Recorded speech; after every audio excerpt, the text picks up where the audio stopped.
Right. So generally now we know somewhat a little bit about C++ programming, and by now I reckon you should know the purpose of doing the programming. This is how we interact with the computer. So instead of the last time, most of us, when we're dealing with computer, generally what we'll do is that we simply use the applications people have made, that we download, and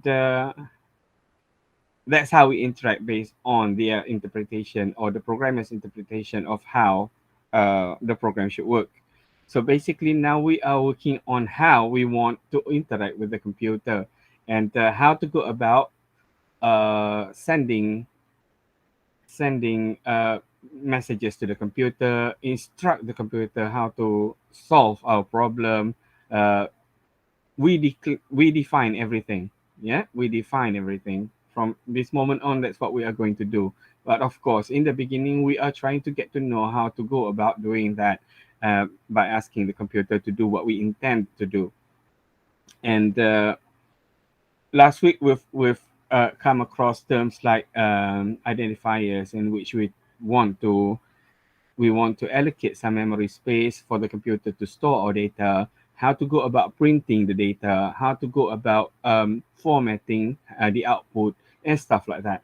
Now, this week, again, we are still on the same topic, only that now we are going to have a look at slightly uh, more in depth on the operators, mathematical operators, the increment and decrement operators, and the good programming practices.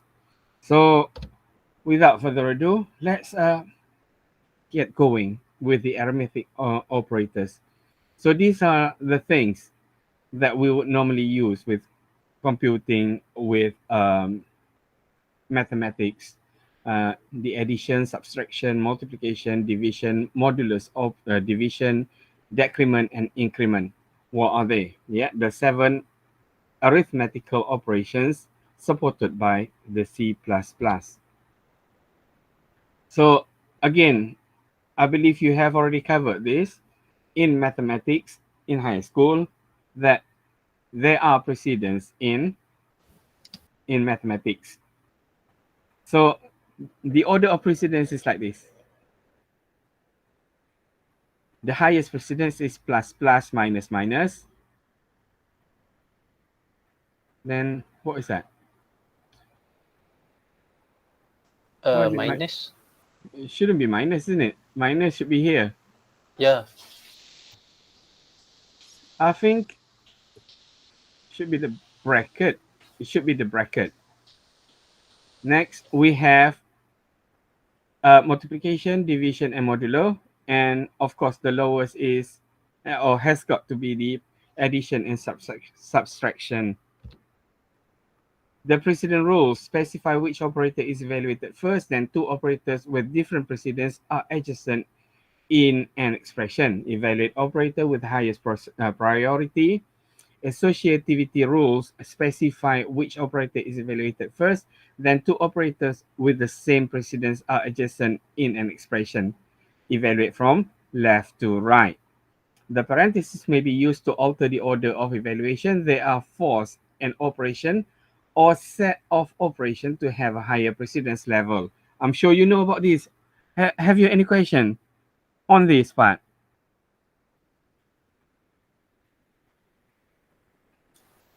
No. Yeah, people would normally ask you. Yeah, generally, people would normally ask you to calculate things like this. For example, hold on. So, what comes on top of your head if I were to ask you to calculate this? Mm,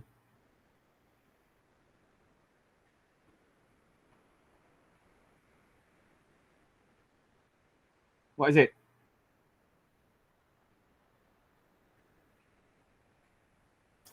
20. 20. There you go. So, it's 20, isn't it? The Yes. answer must be 20. So, how did it come to 20? Because we perform this part first, because it has higher precedence. But suppose it is like this. We want to force something.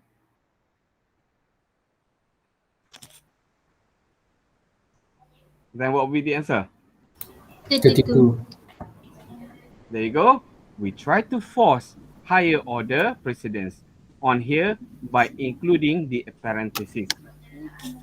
So it's exactly the same thing with programming. If you want certain operations to be carried out first, you would enforce the parentheses so that it can be calculated earlier, so that it takes higher precedence. So it's just that. The arithmetic expression formally, arithmetic expression is constructed by using arithmetic operators and numbers, and the numbers appearing in the expressions are called the operands. Operators that have only one operand are called the unary operators, whereas if you have two operands, it's called the binary operators. Yeah, take for example this part. This is the unary operator because it doesn't have any operand on the left hand side, whereas here when you have two operands, it becomes binary operator.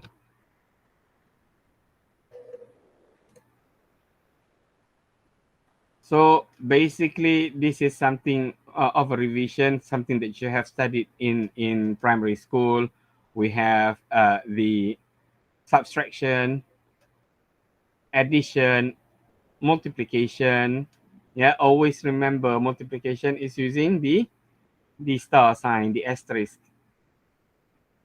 Uh, there have been cases where students still unable to differentiate when they are doing the coding. They still want to use the X sign for multiplication, which is not the case apparently.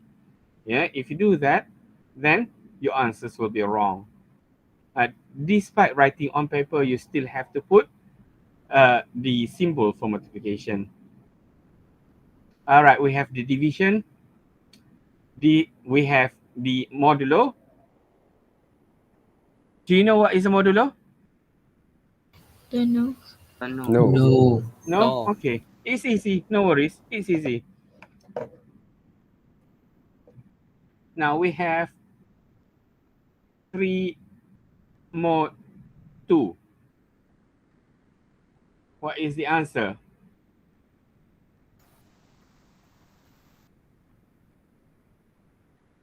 3 mod 2 equal 1. Why 3 mod 2 equal 1?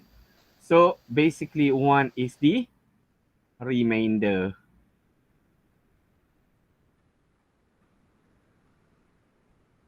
Understand? No. No. No. No.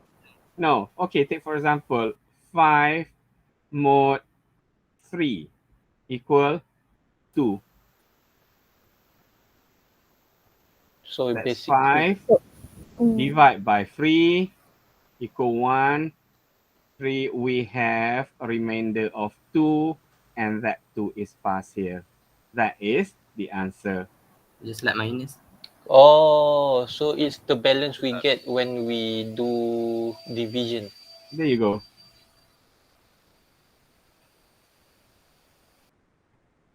That is modulo. So generally, what's the purpose of having a modulo then? Most of the time, the purpose is easy, it's simple.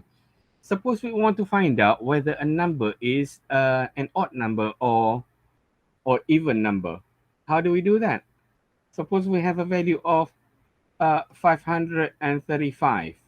We want to find out whether this number is an even number or not. So let x equal 535.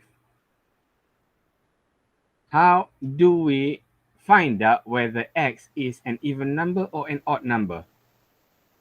X modulo 2. If x mod 2 equal not, then we see out. What do we see out? X Even number, even. isn't it? Yeah.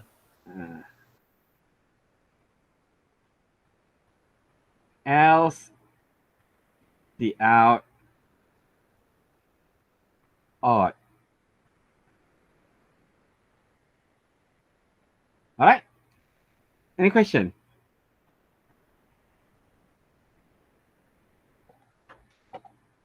Easy peasy? Confused a bit. Yeah. Yeah? All right. Feel confused. Confused. Confused? Have a look at it again. If x mod 2 equal not 535, where is it there? 535 divided by 2 is 2, 6, and 7 with 1 remainder, isn't it? Yes. Yes? 1 remainder. If it is, if the answer is not, meaning to say it is an even number. If the answer is 1 here, then it is an odd number. So x in this case is an odd number. Notice we perform the comparison. Here we perform the comparison. We perform the comparison. If x mod 2 equal not, then it is an even number.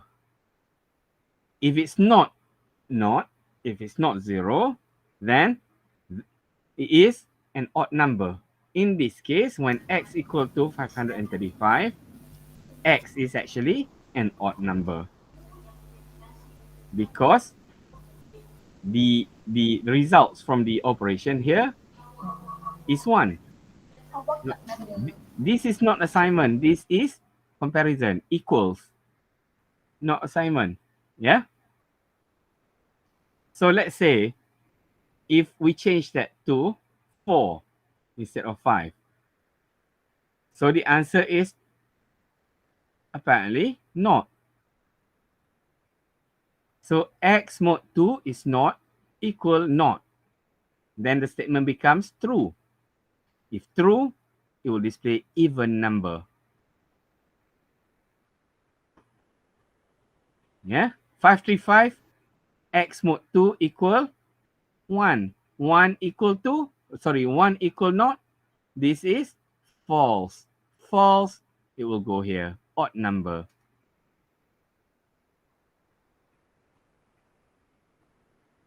Yes or no? Yes. Yes.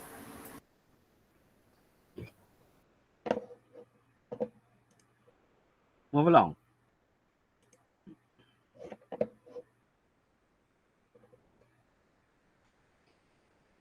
Now we go into decrement and increment. Yeah, decrement and increment. What are they? If you come across something like this, yeah, if you come across something like this, -1, +1. a equal 10, then a minus minus. A is, what is a now? 9. 9. A is 9 because a minus minus is equivalent to a equal a minus 1. Okay, a minus minus is basically saying a equal a minus 1. Similarly, a plus plus, basically we're saying a equal a plus 1. So when a is 10, a plus plus, a becomes 11. 11. There you go. Easy peasy. Now, what's the purpose of this? It's a normal, simple counter. We would eventually mostly use this in for loop. Yeah, when we're working on for loop, in which we will cover in the subsequent chapters, we will use a lot of a minus minus and a plus plus. But then again, it's not just limited to that particular purpose. Of course, we can use this in quite a number of situations. Yeah. It's just another way of doing A equal A plus 1 or A equal A minus 1. It's a simpler way of doing that, because when you're familiar with this, you'll be using quite a lot of it. Yeah, you'll be using quite a lot of it. Now, important notes for the modulus: all of its operand must be integer only. So you cannot expect that to have any floating numbers. Be careful of the operand's data type when using division operator. For example, 7 divide by 4 equal 1. Yeah? Why 7 divide by 4 equal 1?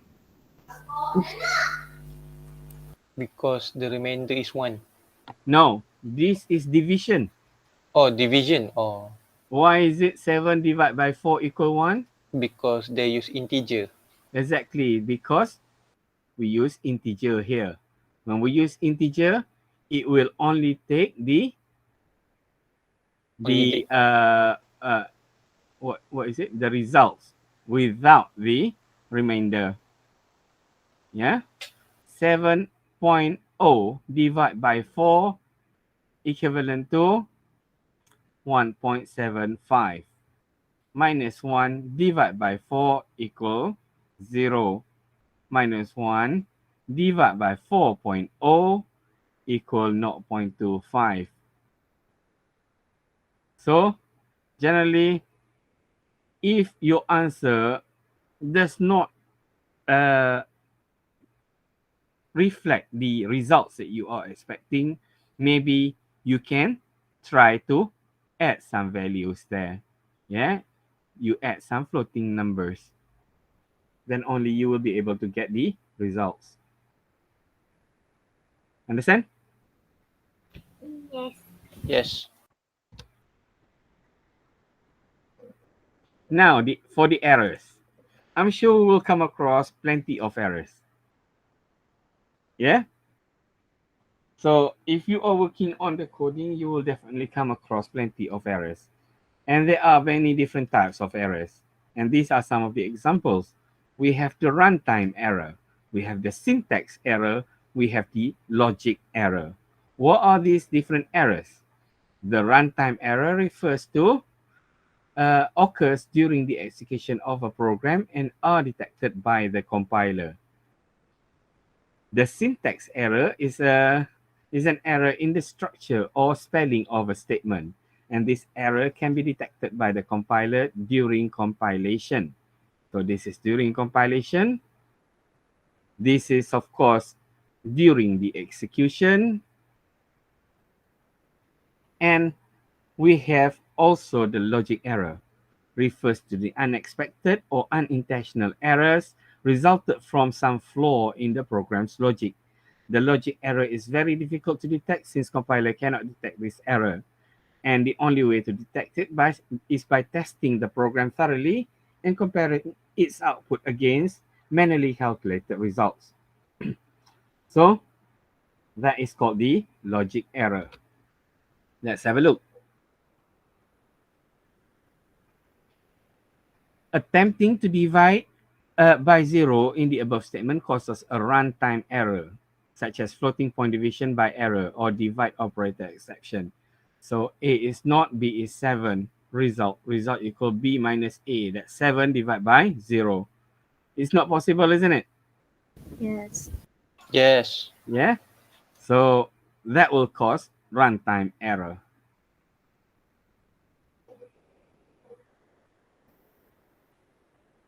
By default or by looking at it, should there be any problem with this? There shouldn't be any problem. Yeah. Syntactically,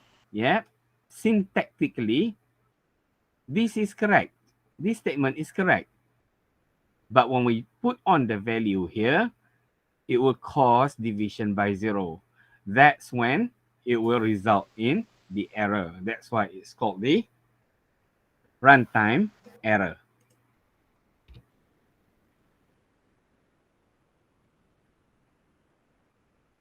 So we have include IO stream, integer main, cout. There are 5 syntax errors here. Correct them. Number 1 is the invalid use of backslash. There you go. That one. What happened if you do this? It will display that n. Correct. It will simply display the /n.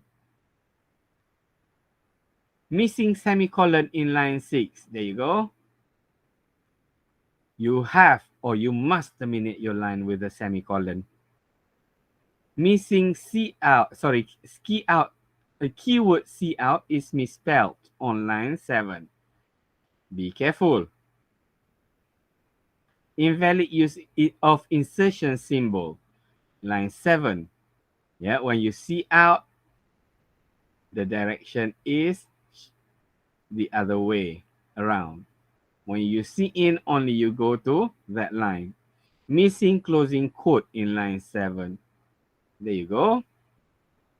Then only your program will compile and run correctly. Have you any question?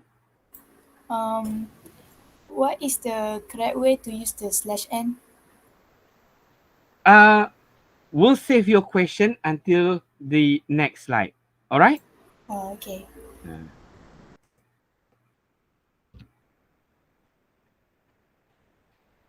Now we go into the logic errors. Integer radius equal 4.562. Num equal -4, count equal 0. Float total equal 10, and the average. Integer and float. Average equal total divide by count. Total divide by count. So, total is 10. Count is 0. That's why assigning invalid values to variable of type integer in line 1. Because it is an integer, you cannot put floating number. Attempting to divide by 0 in line 3. Yeah. Missing numerical output in line 4. Cout average is, but there is nothing to display here. Perhaps you might want to include average, the variable or identifier name.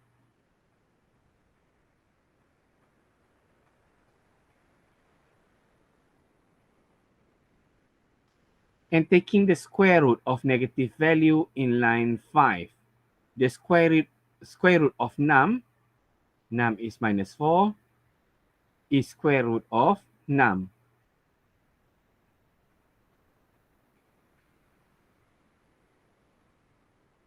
Can we get the square root number of a negative number?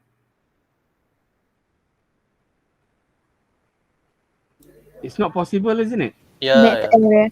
it's not possible. It's not possible. Yes. No, for a square number, even for a negative value, it will yield positive value. Isn't it? Wait, what? No. What is -4 square? Math error. What is it? It shows math error. Is it? Yes. Does not show any value. All right. Hold on.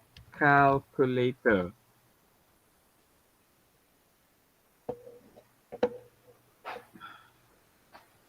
-4.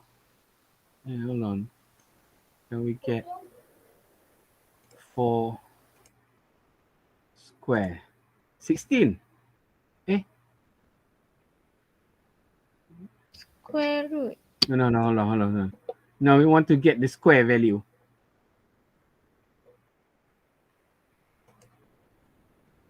Why is it square root of -4?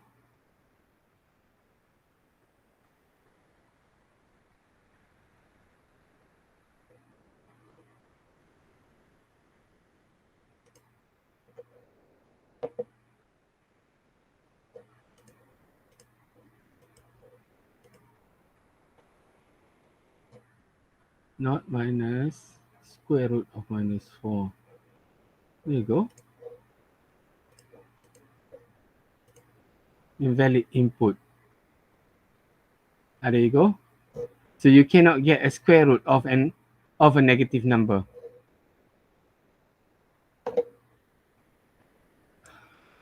This is something that I would somewhat forget as well, because I haven't been dealing with math for quite some time. Now we move along to good programming practices. A good program must be able to produce correct output.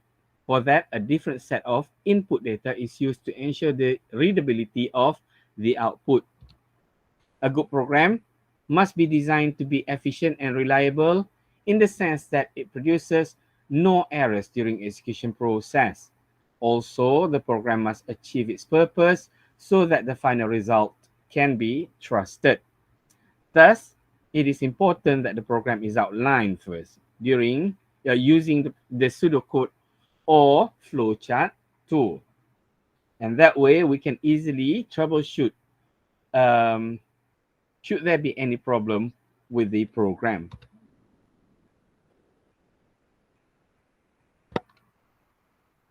The interaction process between the user and the program must be well defined. The interactivity is important so that the user knows the processing status. Programs that are user-friendly allow the user to respond to instructions correctly, and this will help the users to key in input, thus minimizing the errors resulted from invalid data. Now, this is something that commonly happen. Yeah, commonly happen. Why? Because users, you cannot expect users to oblige with your requirements. Sometimes they will just try to put in values that are not meant to be. Correct? So if this is the case, you will have to take into consideration of the possible values that the user may input. Suppose that you want it to be an integer and the user enter a character, your program should be able to detect that it's not a number and tell the user to enter the correct value. Example of a bad program's output screen. This output produces a blinking cursor that expects the user to enter some data. However, the kind of data to be entered is unknown to the user. Yeah, simply put, the cursor will be blinking, and that's about it. Yet sometimes when we want to do for our own testing, it's fine. But the moment we want users to do it for us, it's best to at least state what kind of data that you are expecting.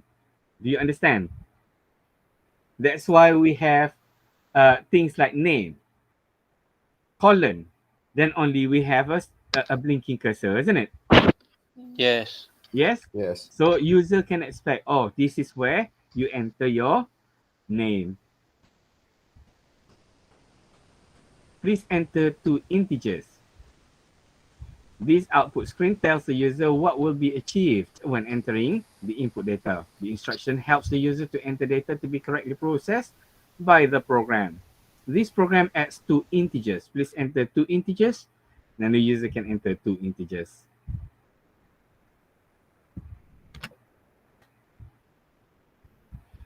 Readability is concerned with how other person view one's program. For programmers, the use of indentation and comments are common to improve the program's readability.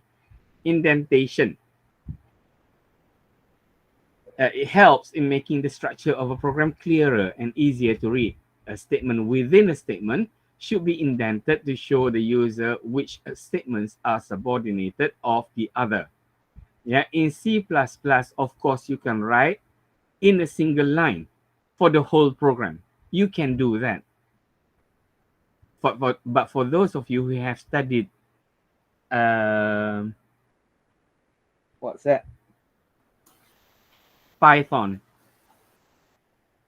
Does anyone have any experience in Python programming? Can you raise your hand? No. No. No, in high school, those who are studying computer science would have to study Python programming. Uh, So in Python programming, you definitely have to use indentation because otherwise your program won't work, won't compile. No, won't run basically because Python does not need compilation. It uses interpreter.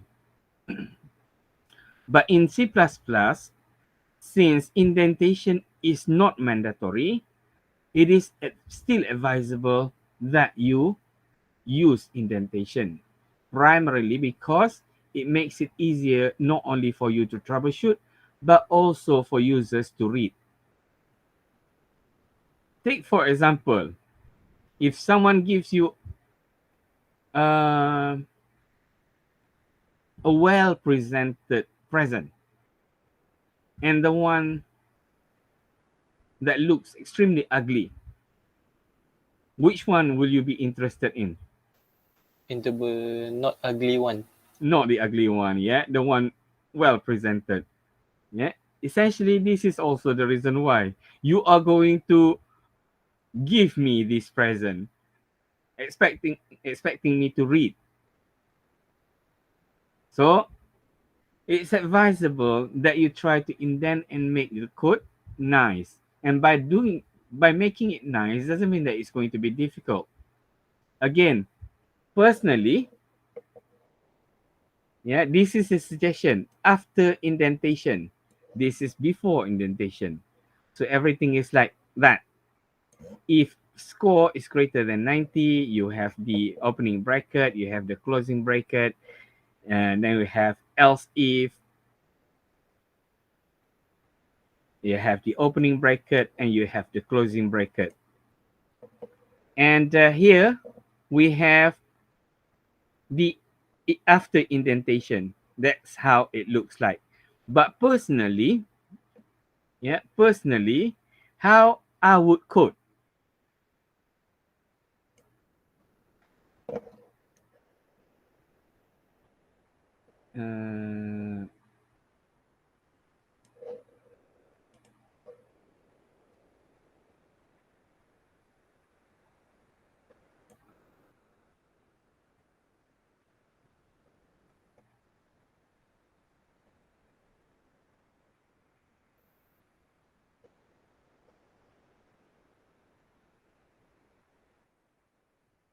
Uh, nice one.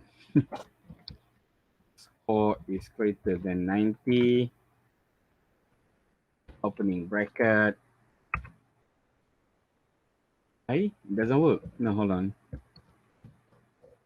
Doesn't work by when we're using this. So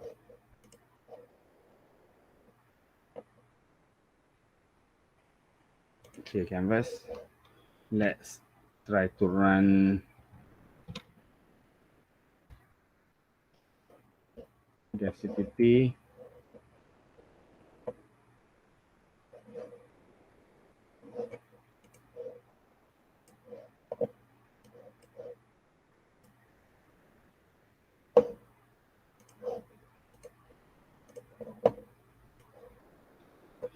Now, as for this case,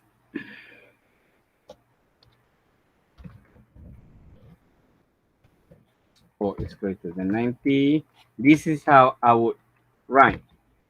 Again, it's not mandatory that you choose exactly the same as mine, but this is how I would write. Highest equal highest plus what? Oh, highest plus plus. Well, let's put another value.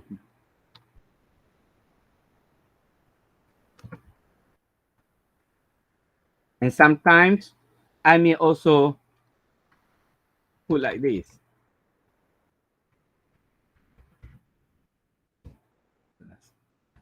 That's equal. And I believe this is also acceptable. If score is greater than 90, then highest plus equal 10. Plus equal is equivalent to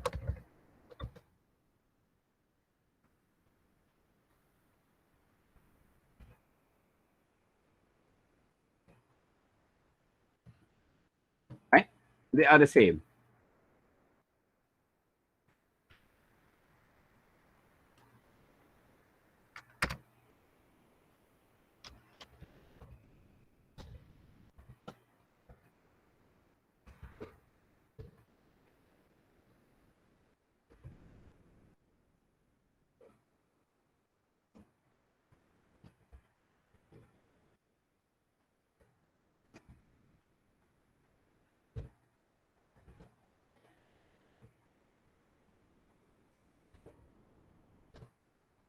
Else.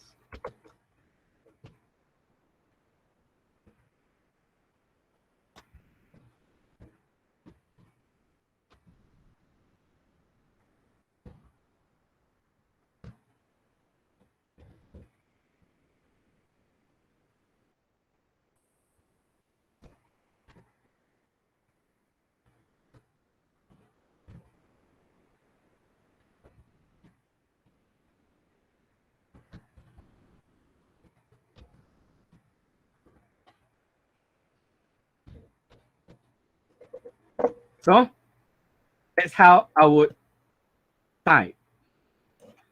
So again, there are two types of person. One is to write the opening bracket after a statement, and the other is to write the opening bracket the next line. Entirely up to you. But indentation stays. Yeah, notice indentation stays. In my case, I also indent it. So that will be easier. This is for the if block. This is for the else if block. Notice? Yes.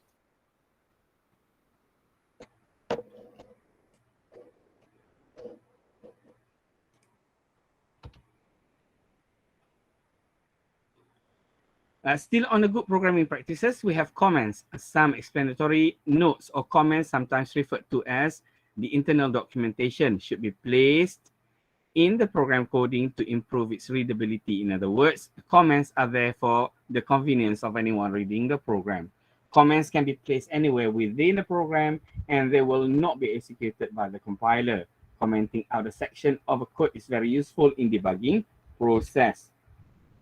So a line comment, as what we discussed last week, is superseded with double forward slash. This is a line comment. Now notice, what do you put in the comment? In this case, this program is to calculate the parameter. Yeah. If you want to calculate a parameter, you will probably write this program is to calculate the parameter of a square or rectangle. It will be easier to read, isn't it? And what else? Declare variables. This is line comment. Float, parameter, calculate parameter. Parameter equal length plus width multiplied by 2. So yes, it's good to have comments like this, but honestly, I don't think anyone will be bothered. Yeah, unless it's a really, what is it, complicated program, then you may want to add something. But otherwise, of course, you can basically understand what's the purpose of that. But for the practice, you may want to do something like this. But it's not compulsory anyway. A block comment begins with the symbol / asterisk and end with the symbol asterisk /. Now, block comments are conveniently used for statements that span across 2 or more lines. Now, this is the comment, the block comment. So everything within the opening and the closing bracket here is considered to be comment.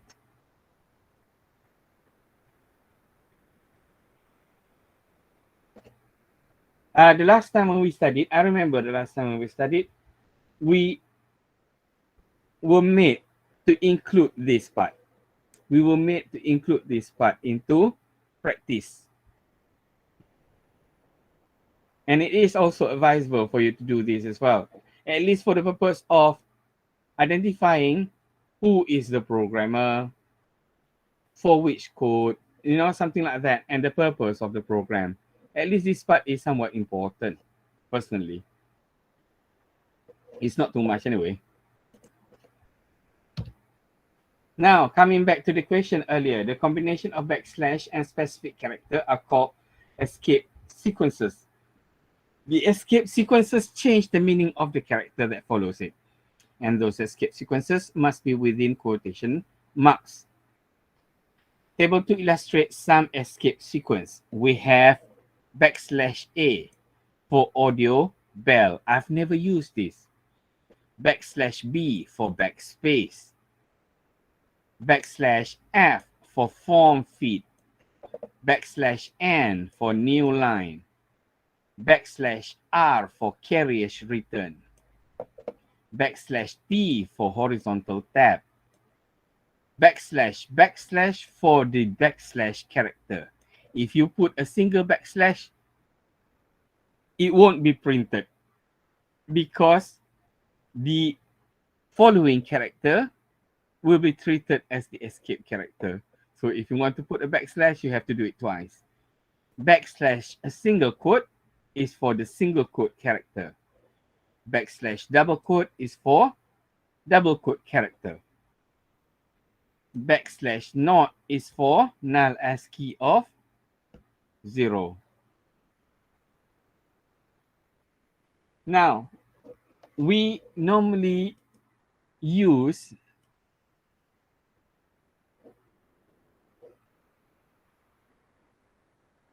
that.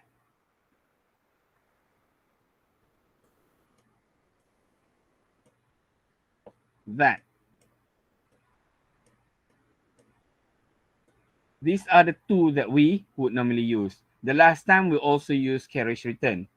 Now, /r/n. In Windows, back in the days, you must put \r/n in order to get your cursor move to the next line. Yeah, move to the next line and start at the very first character, the very first location. Otherwise, what it does is that if you put \n, it will only move the cursor to the next line. So it's basically like typewriter. But nowadays, I think it's not required anymore. Well, you can try.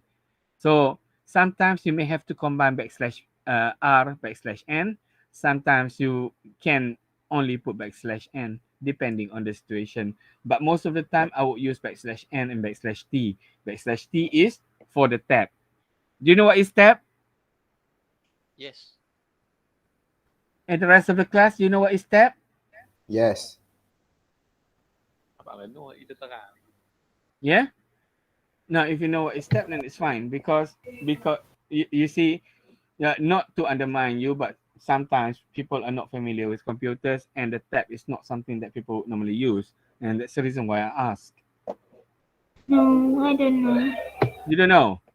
No. Now, let's have a look here.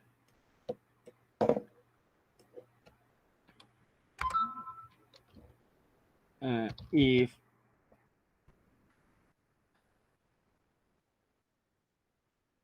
else if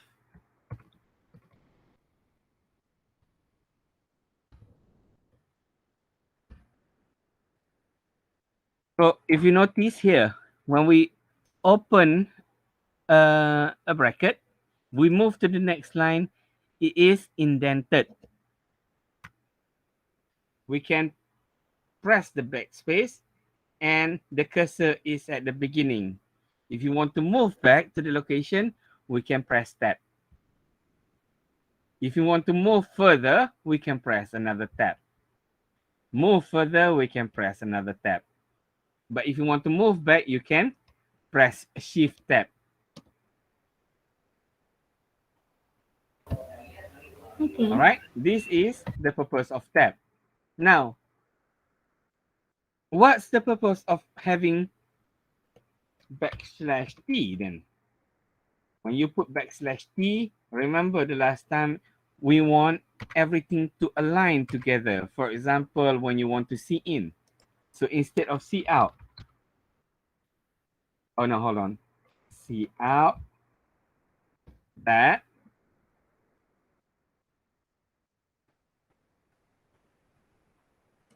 you put \t. So after the computer prints lowest score, it encounters a tab. It will shift the cursor one tab, like that. So at least when you use this, you can align your input on the same line. Understand? Yes. So it's just about that, basically. It's just about that.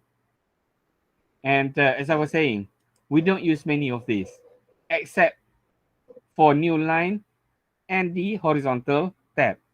But otherwise, you may probably want to use this if required. Otherwise, not as much. Really, not as much. Now, formatting numeric output statement. It is important that the numerical results are presented attractively and formatted correctly. In C++, there are a number of string manipulators that can be used commonly for that purpose. As illustrated in the following table, we have set with. Yeah, we have set with n. Set the field width to n. Set precision n. Set the decimal point precision to n places. Set iOS flags, either fixed, display the number of conventional fixed point decimal notation. Set iOS flags show point, display the decimal point of that number. To use stream manipulators, the IO manipulator header must be included as part of the program, and this is accomplished by the preprocessor command include iomanip.h. Haven't I showed you this in the previous classes? Yeah, Yeah. Yeah. Yeah. Yes? Yes. Yes.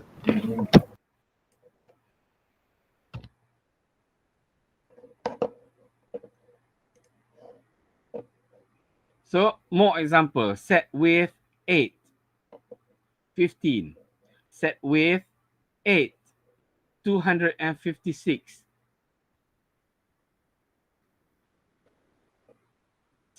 See out set with 8, set position 2, 88.5 ENDL. There you go. Example. For the line number 1, set with 8. We have 8 and you put 15 on the very last bit. We have 256. That's how it will look like. And 88.5 set position equal to 88.50. That's 2 decimal places for the set position. All right, that's 2 decimal places for set position. Notice the width is set to only 8 characters. Yeah. But if the number is so big, for example, 88888,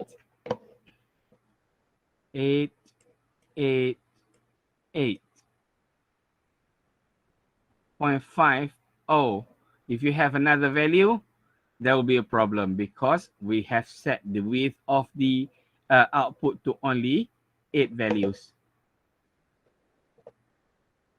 Set with 8, set iOS flags, fixed, set precision 2, 26.583. Now 3 is less than 5, so it will revert to 0 and not be displayed. Understand? Here, for this line. Set width is 8. iOS flag is fixed. Precision is set to 2. Value is 26.583. That 3 here is less than 5. It will revert to 0, isn't it? Yes. So, since we only display 2 precision point, that's why we will display only 5, 8. Set with 8, 72.9. Now, this is similar because here we have already specified the iOS flags to be fixed and precision to be 2. So, underneath, it will simply follow. Underneath, it will simply follow the same settings.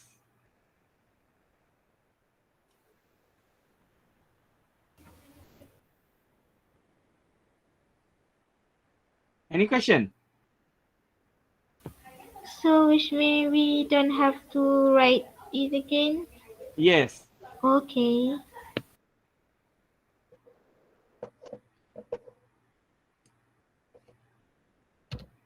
Oh, that's the end of it.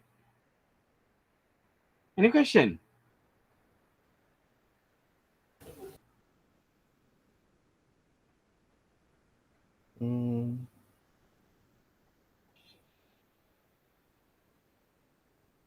Can you see it? Hold on. Yes. What is wrong with you? Huh? What is wrong with this text? This text, what? Right. No. It was fine. No. Why? It's just as the text space. That's why. I think it's Oh. because of his team. Or perhaps the font. It's fine. It's fine. They should show you text. You okay? Enter your name, Peter. Enter your birthday. The month, year.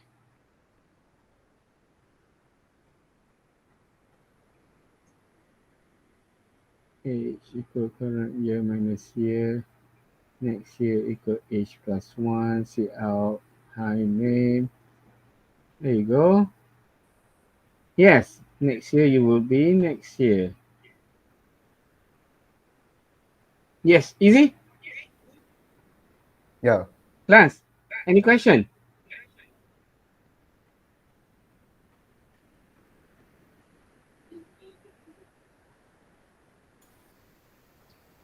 Class, have you any question on the code? No. No. Is there No. anyone who codes slightly differently?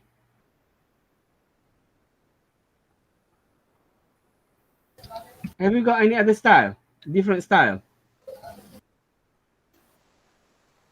I think I do slightly different in the name, but that's about it. Right. His way of taking in name can only afford a single name. You cannot have space in between name, isn't it? Yes. Yeah. If you were to include perhaps multiple name, for example, if your name is Muhammad Ali, take for example Muhammad Ali, then C in name will not work. Oh. And how do you fix that?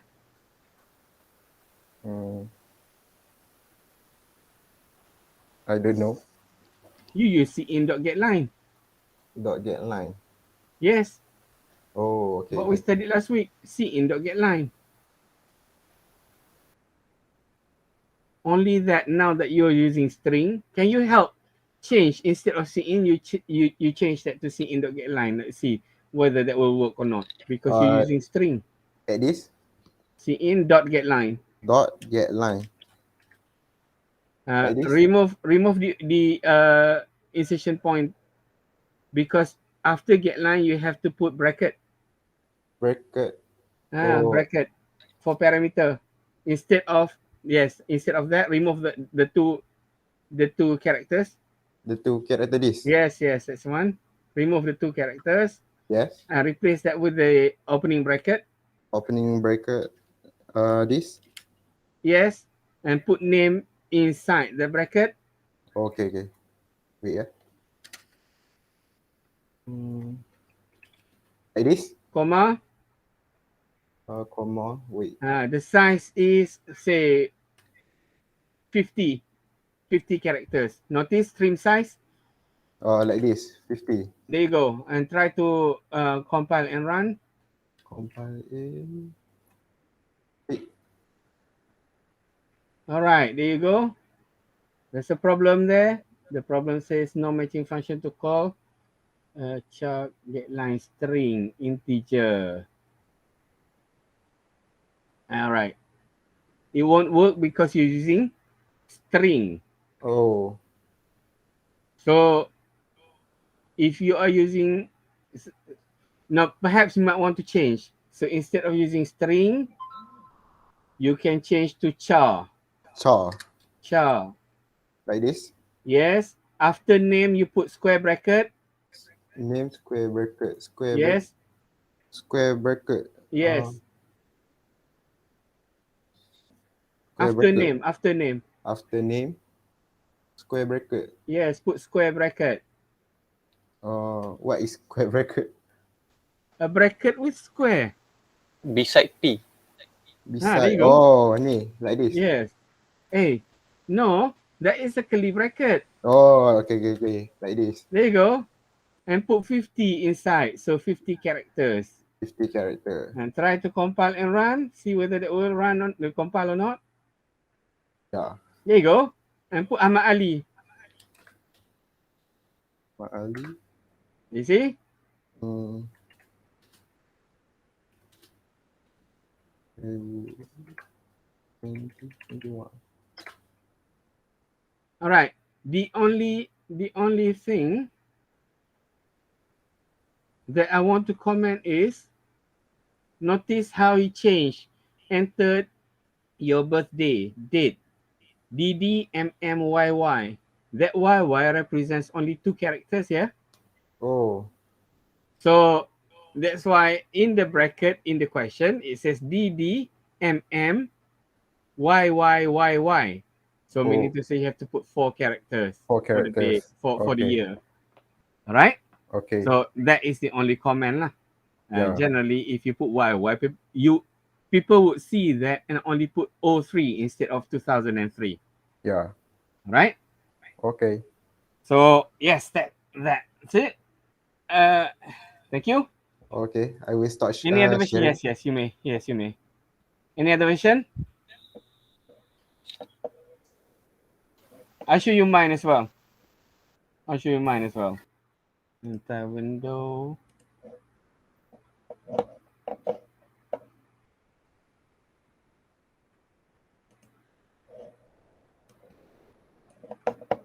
So either cin or cin.getLine. Yeah. Cin day, month, and year. Enter the current year. Hi name. You are cy minus y years old. Next year you will be cy minus y plus 1 years old. Easy peasy? Yes. Yes. All right. So let's move along to the next question. Can we spend another 15 minutes on the next question? Question number 4? Yes. Yeah. Question number. Hmm. Here we go. Run. Yes, please. There you go. Is it correct? 4 ringgit is equivalent to $1.24. 1.56. 1921.1. 9.64. Well, if I were to comment, the only thing that I can see you can probably do some changes is on the Indonesian rupiah. Okay, the Indonesian rupiah. Because it's not showing another 0 after 1, isn't it? Oh, yes. All right, thank you. We'll see another one. We'll see. Who is it? Scott Yes, please. Can we? All right. Can we ask? Can we ask Geoffrey to share your screen, please?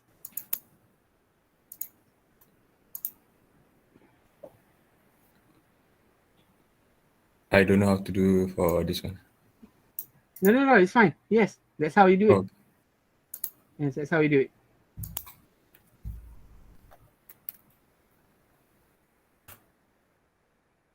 and I don't know why there's a gap here. All right. My comment on this. Number 1. No. We should run. Huh? We should run. Okay, my comment on this. Number 1.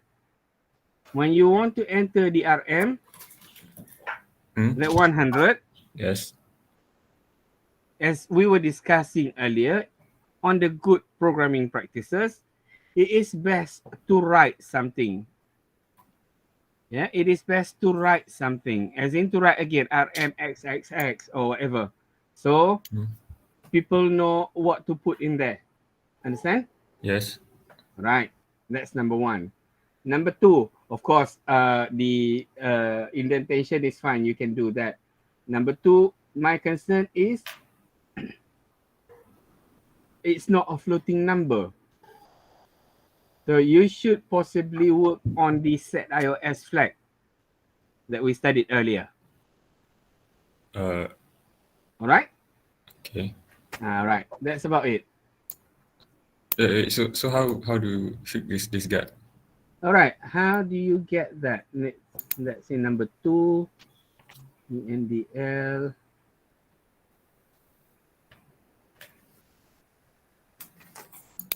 Results. ENDL.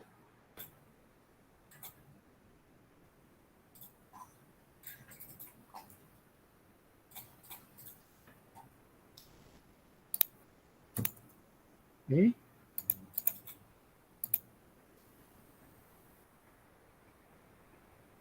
Let's go to the next line.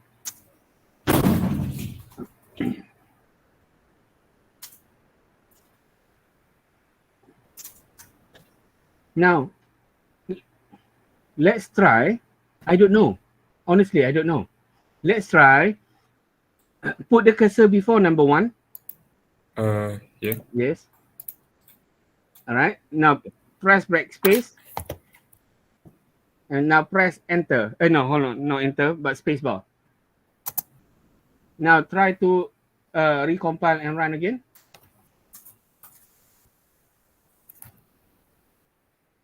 There you go. Okay.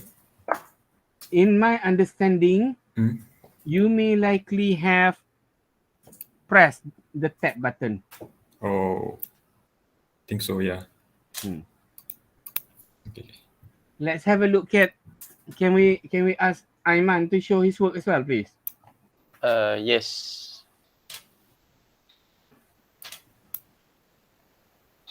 I have 2 versions. This can you see it? Yes. This is this is the first one I did. This is the second one I did. All right. The first one will look like this.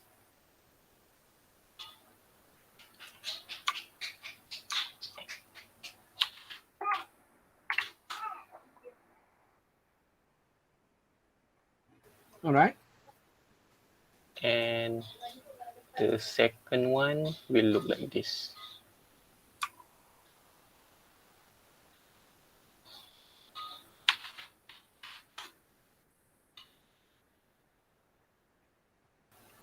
Yes, there you go. The reason why is that I would prefer the second one personally. Reason being, you see, when you're working on the first one, It just stops somewhere for the input. Next it continues to output, isn't it? Yeah, it just stopped here. There you go. That is essentially why I would prefer the second one, but both works. Yeah, both works. Okay. So now you type in fixed set precision 2 on everything. Okay, fine. Thank you. All right.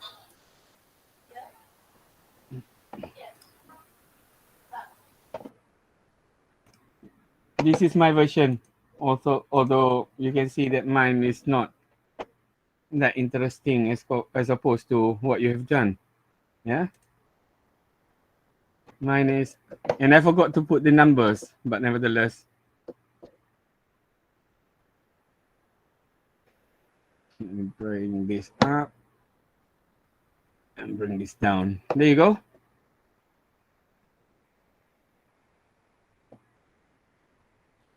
So, of course, the reason why they are not aligned is because I'm using tab. So when I'm using tab, they will not be aligned. If I were to use spacebar, it will be just like yours. Understand? Yes. Here, you see? Now I put /n, /r, /r, /n, but otherwise ENDL will do, no problem. I'm just showing you different style of doing it. Cout, RM, MYR. Now the results. First, I set the iOS flag, and set the position. So basically what follows afterwards will be displayed according to what we've set earlier. So generally,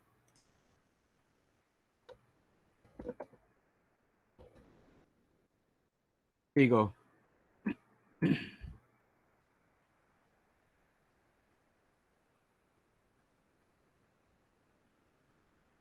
So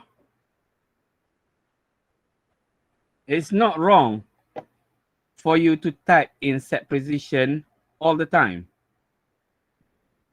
But as I explained to you in the first class, I am not that, what was it?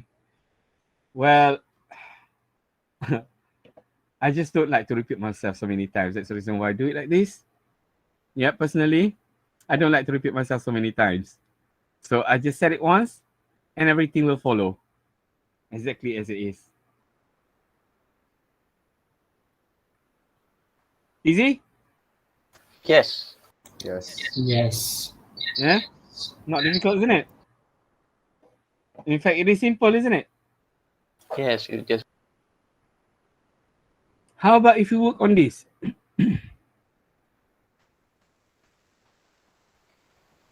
Now, the price for S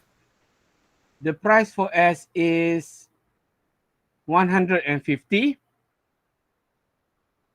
C is 100.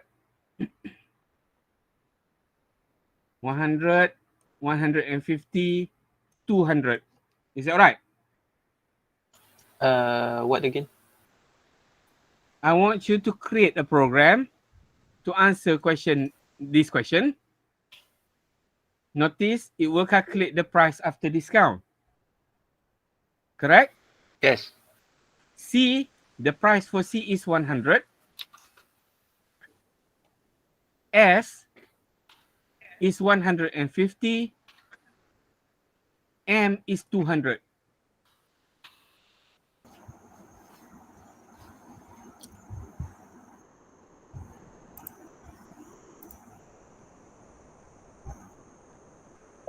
This what I got. Yeah, float SCM, float equal that. CN, SCM, that will not work because you have enter S, C, or M, so that will not work. Yeah, that will not work. It won't work, isn't it? No. No, it won't work because as much as you can compile, but this will yield, what was the error?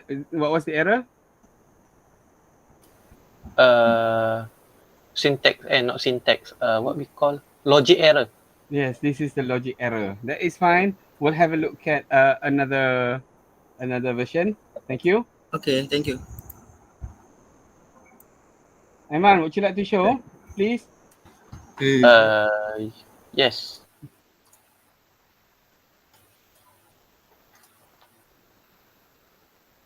And do you see it? It's coming. Yes, yeah.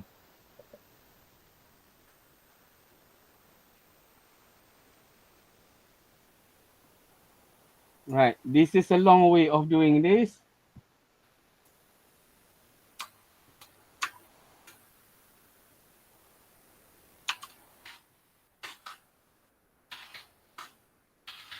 All right. Fair enough. Okay. Then This is a long way of doing this because the thing is, it's fine. Yes.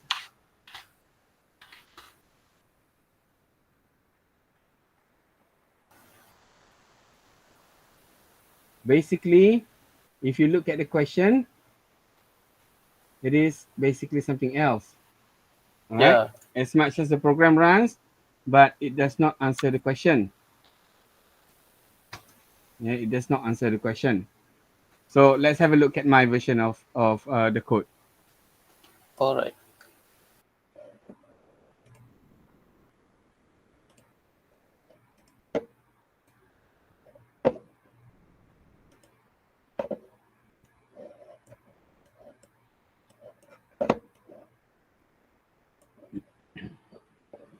We have not covered about this, the if statement, but then we have come across this, only that we have not covered in the class. So basically it's fine.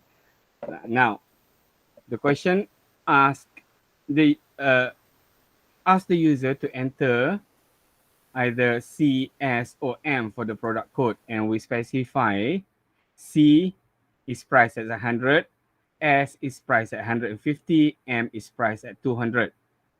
Enter a product code, either C, S, or M. Now you enter a product code. Now this line, basically, what it does is that it checks if is upper prod, if suppose that user enters capital C, S, or M, it will lower, yeah, bring that character to a lowercase. Yeah, it will bring that character to lowercase. C, capital C will become lowercase c. Now, again, this is where I set the precision and for the rest of the results. Now, I use the comparison. If product equals C, now C price after discount is C multiplied by 0.9. And C multiplied by 0.9 because we have 10% discount. If product equals M, we multiply by 0.6 because there is a 40% discount. And if the product is S, we multiply by 0.7 because there is a 30% discount. Otherwise, it will see out invalid input. So it's not that interesting. Enter a product code C, S, or M. We enter S in lowercase, it's fine. Even if we enter in uppercase, it should be fine as well. M price after discount is 120. And notice I also put the trailing decimal point. If I were to enter, for example, character A, invalid input. All right, this is where I forgot to remove the prod. There you go. I forgot to remove that because the question basically asks